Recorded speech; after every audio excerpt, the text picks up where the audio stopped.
Thank you so much, and requesting Pawan Kalyan garu to please speak.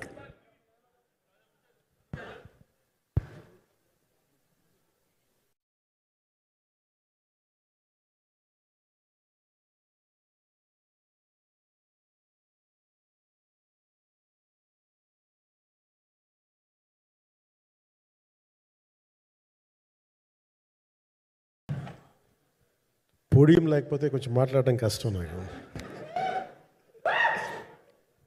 అంటే ఎలా ఉందంటే నగ్నంగా ఉన్నట్టుంది పోడియం లేకపోతే. కొంచెం అందరూ మీరు దయచేసి వస్తే let me have an interaction. అంటే నా జీవితంలో మొట్టమొదటిసారిగా ఎప్పుడు చేశాను ఇంత, నాకు పొలిటికల్ ఇంటరాక్షన్ చేశాను కానీ మీడియా మిత్రులతోటి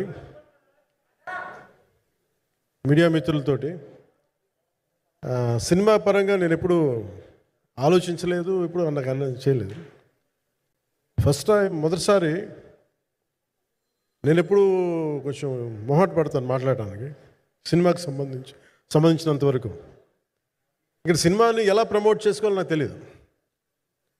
పని చేయడం తెలుసు తప్ప దీన్ని అంటే మనం ఇంత చేసాం అంత చేసామని చెప్పడం ఎప్పుడు నాకు కొంచెం ఎబ్బెట్టుగాను ఇబ్బందిగా ఉంటుంది.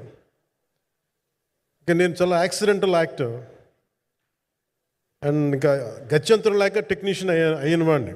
నాకు నచ్చే సన్నివేశాలు నచ్చే సినిమాలు చేసుకోవడానికి ఆ పరిస్థితుల్లో ఇది నా మొదటి ఇంటరాక్షన్. ఇది నా కూర్చోండి.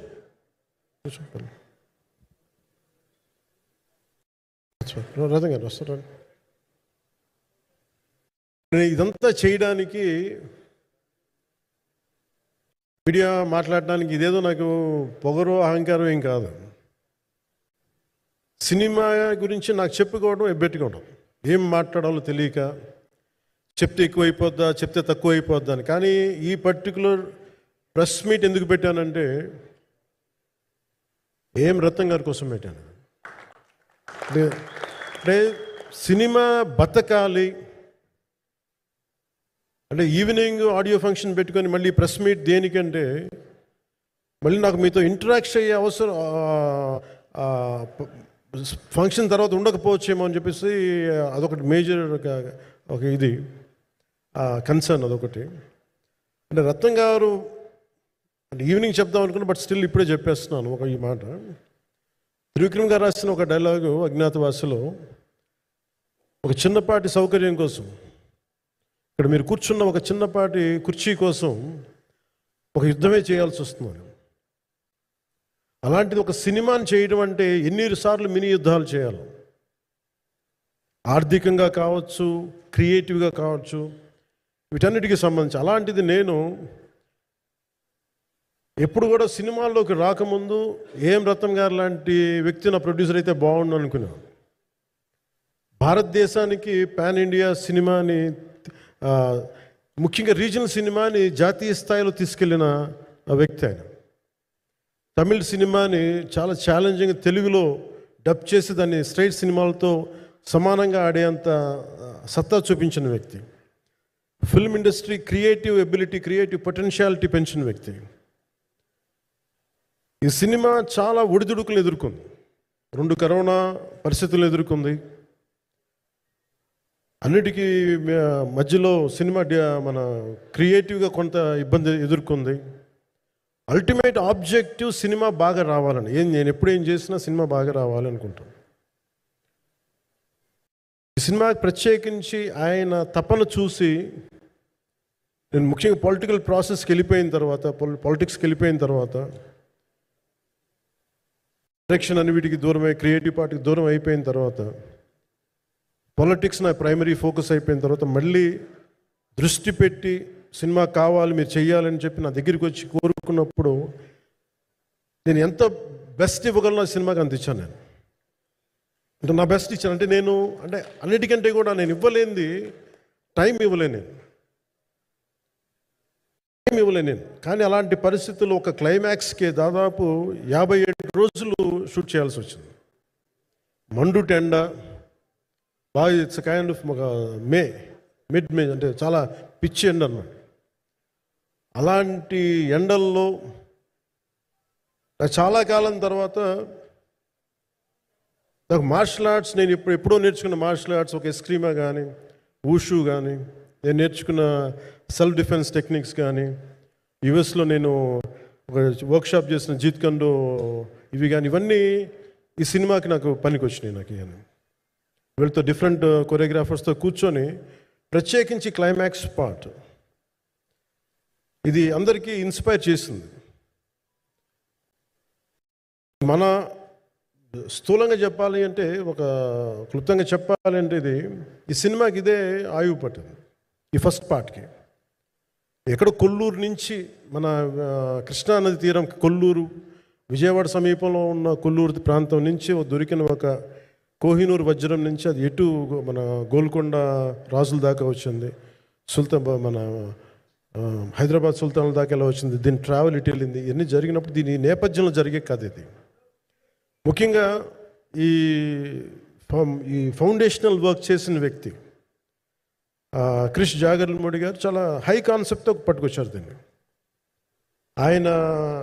ఆయనను రత్నం గారు నా దగ్గరికి వచ్చినప్పుడు చాలా బాగా నచ్చి వెంటనే చేశాను. చేసిన తర్వాత ఒక్కొక్కటి కరోనా నిజంగా ఇంపాక్ట్ ఇచ్చింది. అంటే ఎలా ఉండదంటే, ఎంత హార్డ్గా ఉండదంటే ఇండస్ట్రీ, అది ఎవరిని తప్పు పట్టలేము.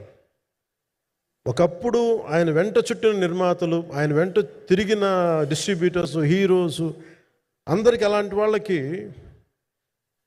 ఒక నిర్మాతగా ఆయన తపన పడుతుంటే నాకు అంటే ఆయన కోసం ఖుషి తీస్తున్నప్పుడు కానీ ఆయనతోటి ఎంత సౌకర్యం ఇచ్చారంటే, అసలు మాకు 1 month ముందు ప్రీ ప్రొడక్షన్ అయిపోయి నాకు అంత సౌకర్యాన్ని ఇచ్చారు. నేను కంపోజ్ చేసిన యాక్షన్ సీక్వెన్సెస్ కానీ, ఫైట్స్ కానీ, ఖుషీకి నాకు ఆల్రెడీ ఒక 1 month 1.5 month థియేటర్ నాకు ఇచ్చేసి, మన సురేష్ ఎఫెక్ట్స్ థియేటర్ మొత్తం ఇచ్చి నాకు అంత లగ్జరీ ఇచ్చిన వ్యక్తి ఆయన నలిగిపోతుంటే నాకు నిజంగా చాలా బాధేస్తుంది. ఒకసారి it is not about money, it's not about success, it's about standing by hmm you trust, who stood for the people, who stood for the industry. నాకు ఎందుకు ఇది మీతో పంచుకోవాలనిపించింది. సినిమా ఎంత విజయం ఇది నాకు నిజంగా తెలియదు, ఎందుకంటే నేను ఇట్లా అనుకోవచ్చు, ఇంకోలా, కానీ ఒక్కటి మటుకు చాలా సిన్సియర్గా చెప్పగలను. Krish came out with very good concept, చాలా హై కాన్సెప్ట్ పట్టుకొచ్చారు. కొంత వ్యక్తిగత కారణాలు, కొన్ని ప్రొఫెషనల్ కారణాలు ఆయన ప్రాజెక్టుకి బయటికి వెళ్ళినా కానీ, దీన్ని ఫౌండేషనల్ వర్క్ చేసిన క్రిష్ గారికి మనస్ఫూర్తిగా నా హృదయపూర్వక ధన్యవాదాలు తెలియజేస్తాను మా అందరి తరఫున. అలాగే తర్వాత స్టెప్ ఇన్ అయ్యింది మన జ్యోతికృష్ణ గారు. ఖుషి సినిమా చేస్తున్నప్పుడు అప్పుడే లండన్ ఈ ఫిల్మ్ మేకింగ్ కోర్స్ చేసి మన డైరెక్షన్లో ఇన్స్టిట్యూట్ అంతేనా డైరెక్షన్ ఫిల్మ్ మేకింగ్ కోర్స్ చేసి అప్పుడే గ్రాడ్యుయేట్ అయ్యి వచ్చి అప్పటి నుంచి ఉన్నప్పుడు బట్ యాక్చువల్ తనతో మాట్లాడుతుంటే మోస్ట్ సెన్సిబుల్ డైరెక్టర్ అనిపించారు. ఈ ఒక టైంలో ఏమనిపించిందంటే, బయట ఉన్న మాటలు కానీ అసలు సినిమా వస్తుందా లేదా బయటికి అని ఉండేది. కానీ మాకు ఎప్పటికప్పుడు నీరసం పడిపోయినప్పుడల్లా నాకు నీరసం వచ్చేసేది. సినిమా అవుద్దా అవ్వదా అనుకున్నప్పుడల్లా దీనికి ప్రాణవాయువునిచ్చిన వ్యక్తి కీరవాణి గారు. ప్రతిసారి నేను వర్క్ చేసి, నేను ఎందుకంటే సినిమా చివరి దాకా నేను నమ్మను ఎప్పుడు. నేను ఒక సినిమాని నేనేం నమ్ముతాను, చిన్నప్పటి నుంచి వెరీ ఫార్మేటివ్ ఇయర్స్లో నుంచి కూడా ఒక మంచి సినిమా గురించి నువ్వు మాట్లాడక్కర్లా, రిలీజ్ అయితే బాగలేకపోతే ఎలాగ మాట్లాడక్కర్లా. అందుకే నేను ఎప్పుడు సినిమా క్వాలిటీ మీద దృష్టి పెడతాను తప్ప ఇంక మిగతా వాటి మీద మాట్లాడను. అందుకే నాకు ఎప్పుడు ఈ మాట్లాడటం అనే దాని మీద ఎప్పుడు దృష్టి పెట్టలేం. కానీ ఫస్ట్ టైం ఈ సినిమాకి చాలా అవసరం అనిపించింది. ఎందుకంటే ఒక నిర్మాతలు కనుమరుగవుతున్న ఈ సమయంలో ఒక బలమైన సినిమా తీసి ఒడిదుడుకుల్ని తట్టుకోగలిగి ఒక నిర్మాత కనుమరుగవ్వకూడదు. ఆయన పక్కన ఏది ఉండాలని, అండగా ఉండాలని చెప్పేసి నేను అన్నీ వదిలి, ఇంత బిజీ షెడ్యూల్స్ అన్నీ వదిలేసి, ఒకవైపు నన్ను నా ప్రత్యర్థులు